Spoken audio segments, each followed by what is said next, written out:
What's going on, guys? RC Syndicate here, and today we're going to rebuild an Axial 3-gear transmission. Stay tuned. And rebuild, why, you ask? Well, this comes out of my Class 1. The Class 1 actually has the transmission from my Class 3 into the Class 1, and that's how those things are all arranged. Kind of like I explained to you guys way back when. All the Class 1, 2, and 3 are all SCX 10-2s, and they all use the same transmission. And again, the reason being is if one breaks and I really need that particular truck, then I can just swap around. It saves a whole lot of money, guys. Trust me. Consider doing something like that if you're going to run all three classes. But this particular one actually grenaded itself. Not to a point where I actually broke any gears, at least I don't think, because we still turned relatively well. But I wanted to just kind of look at that. There's kind of a, see that kind of deflection kind of in and out right there? Well, you can see where I have a lot of shaft wag, a little shaft wobble there. And of course that tends to happen as you get older. Wait a minute, let's get back to the transmission. That tends to happen as these bearings go out. Now, being as that this transmission is very, very old, I know I've never cracked this particular 3-gear open. And that's shame on me, because I'm very, very good at making sure everything has gone through and teched really well. But again, shame on me. This has not been opened up by me, and I can really just tell that we definitely have some rust in there. I don't run my rigs in water, so it leads me to believe that this thing is just finally just old and just giving up, especially with that plate right there. And what was happening is the spur gear would actually kind of deflect, if you will, and the pinion gear was actually skip teeth on it. Not sure how close I can get. It's not super bad, but you can see hopefully that it's definitely been skipping a little bit and been shaving some of these teeth. Right there, it's real bad. You can kind of see right there. Hopefully that's coming out. But like I said, this is a time where we pull it out and go ahead and freshen her up. Now, what bearings are we going to use? Well, let me show you. I only run fast eddy bearings if I can. Sometimes fast eddy bearings are just not available for what I need, and I will run other brands. But typically fast eddy, and I would find any which way. Just be honest with you, I'm not super duper good at knowing, oh, such and such other company uses the same bearing, so I'm not able to kind of buy different packages and match them up.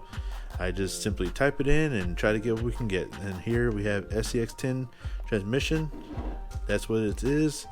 I've ordered these before and they work great. Super buttery smooth, and I have had no issues with any of these bearings in all three of my rigs. In some which way run these bearings in some component. So highly recommend fast eddy bearings, guys. Super awesome. Now, aside from good quality bearings, you got to have good quality grease.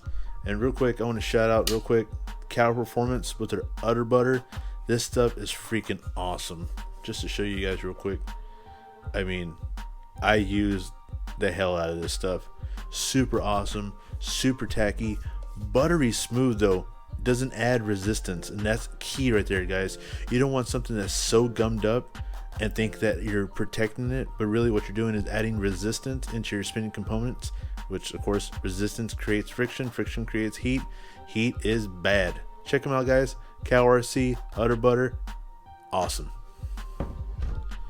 First and foremost, very, very simple to be able to tear down this transmission. Doesn't take quite much. First, let's go ahead and remove this nut off the spur gear. Take that sucker out of the way. Set our spring, our nut and our spring. Slipper clutch looks good, but you can really see the slop here. We're going to remove this collar.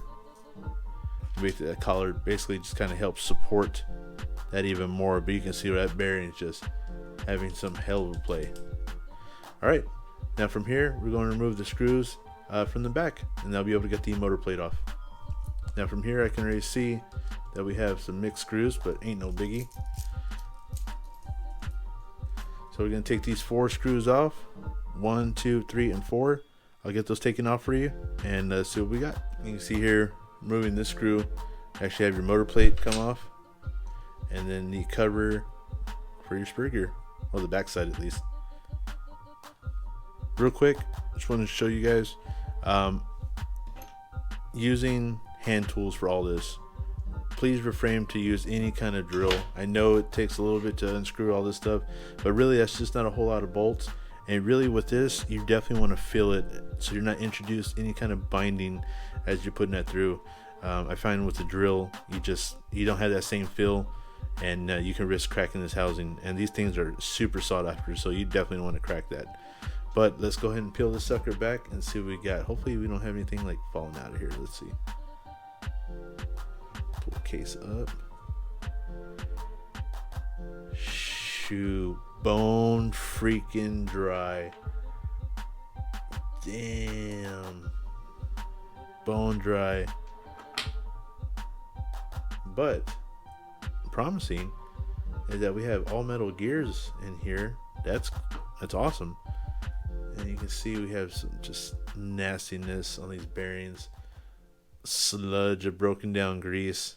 It was about freaking time. So simple. What we're gonna go ahead and do, poor idler gear. What we're gonna go ahead and do is get the housings cleaned up, get everything all cleaned up, and then we can start actually putting parts back in. And quick, let me show you guys what I used to clean up. This is what I use right here. Yep, that's right. This is my own sauce. Guys, check your RC forums. There's plenty of things that you can use to degrease these things and degrease and keep your rigs looking way clean. And I do support companies as far as their cleaners go. But guys, you know, when we run them, we go through a hell of a lot of this. You know, some products I'll definitely use from their companies, absolutely. But sometimes, guys, you just gotta make what you can get, and you gotta be cost effective because these parts are not cheap. Also, these cleaners are not cheap, especially the aerosol ones. So check out your forums, guys. This is simply just some degreaser diluted to make it very, very safe for what I use it for, and it works great. Haven't had any issues with it. I can hear the comment section now. Did he just use a flathead to remove that bearing? Why, yes. Yes, I did. One bearing done. This particular housing. Other bearing out. No problem. And of course, guys, just all you gotta do is just be careful. I mean, you guys already know that. Just gotta be careful with your stuff. Make sure you don't score up anything. Move bearing here. Oh, come off. Come off. You can do it. You can do it. That might require a little bit of love. You got it. There she be. Look at that. Perfect. Inspect the teeth. Teeth actually look pretty freaking good. Nothing chipped. Surprisingly, because the way that class 1 stopped, oof, it was nasty. But surprisingly, these all look good. Gotta pop this last one out real quick. Let's go and get that done. Just need to get a different tool.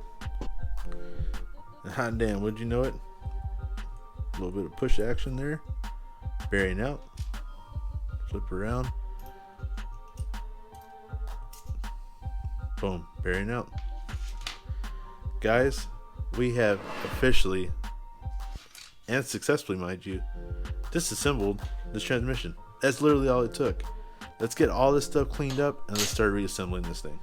Alright guys, and just like that, with a little bit of movie magic, everything's all nice and clean.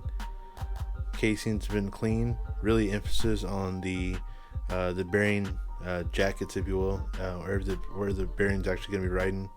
Definitely focus on that, but nice and clean. You can see like that little formula, like I said, just some degreaser watered down, man. You don't need much. That does wonders for this. And actually, nice and lemony scent.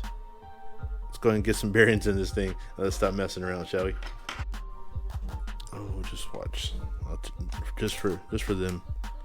All right, got our bearings all nice and laid out. First things first, go ahead and get our bearings placed in the casing. You can see that nice and smooth, no resistance whatsoever. And it's not that these bearings are sloppy. It's that everything just fits together so damn well. And plus, we really took our time in cleaning that. So that's really key right there. Just making sure everything's all nice and clean. Okay, first thing first, we're going to go ahead and use this back side of the housing. This actually has the dowel in it. So we're going to get our main gear sat in here, no problem. Look at that, original Axial. Awesome. We're going to get the bearings placed in this one next, or out of the bearing.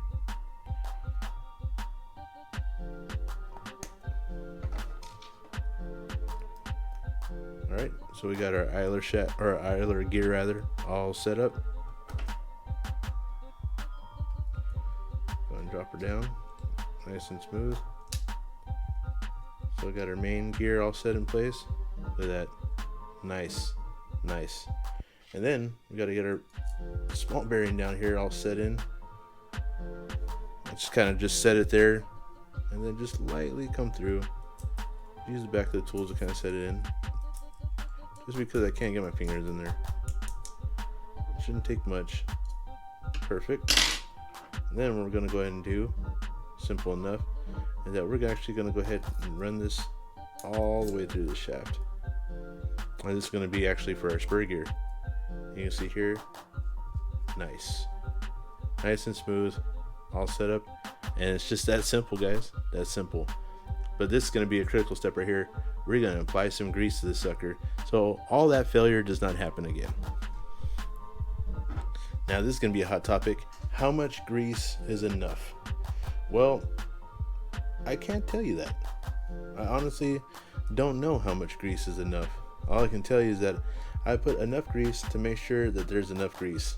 I know that doesn't make very much sense, but I want to make sure that everything's nice and coated in there. If it's a lot, I have put a lot in my transmissions before, to the point where I'm like, man, that is a lot. But you know what?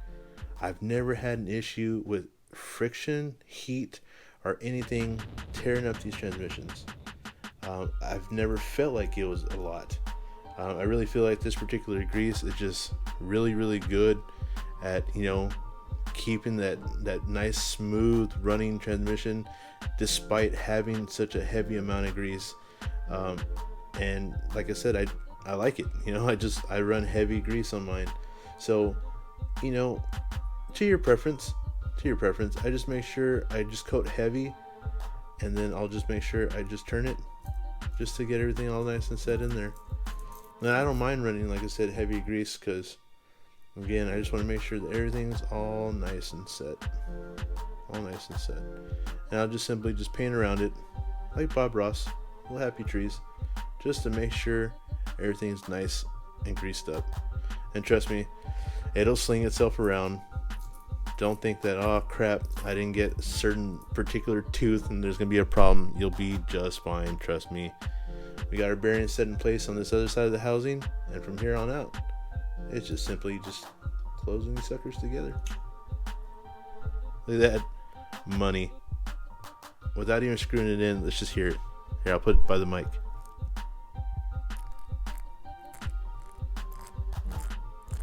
Smooth. I mean, butter smooth. Look at that. Shh, butter smooth. Make sure everything's turning nice and freely. Let's start bolting the sucker back together. Here on out, it's pretty simple. Just like we just assembled it. Got spur gear cover placed back in. Go ahead and get our motor plate all set in place. Nice. All nice and set up right there. And then from here, basically go to the backside and start running in our hardware. And again, just simple hand tools just to run them in. And then of course just stop when they feel snug. And you gotta get all crazy, man.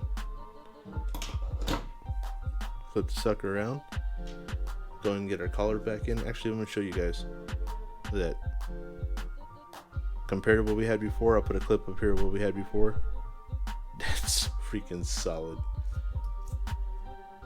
Collar goes on, no problem. Slipper clutch goes back in. Everything's all nice and keyed in with that spur gear. Spring. Nut. And just hand tight until you get everything placed in and get it all set up like you like. Look at that. Let me go ahead and get a quick rag and wipe off the excess here. And just like that, guys, you guys have successfully built a 3-gear transmission from Axial. Easy, right? Not a problem at all. And again, that's why these things are so sought after.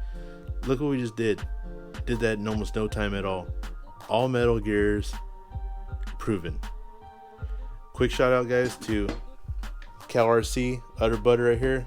Not paid by them or nothing like that. This is just a product I stand by, absolutely. So CalRC and their Utter Butter, check them out for sure. Fast eddy bearings, of course, the bearings that I definitely choose to run. Trust me, guys, these bearings are freaking phenomenal. You will notice a performance difference absolutely with these things. Guys, I hope you enjoyed this video. If you did, please consider hitting that like button. If you're new to this channel and you like what you see, consider hitting that subscribe button so you don't miss a thing. And guys, y'all be safe. See you on the next one.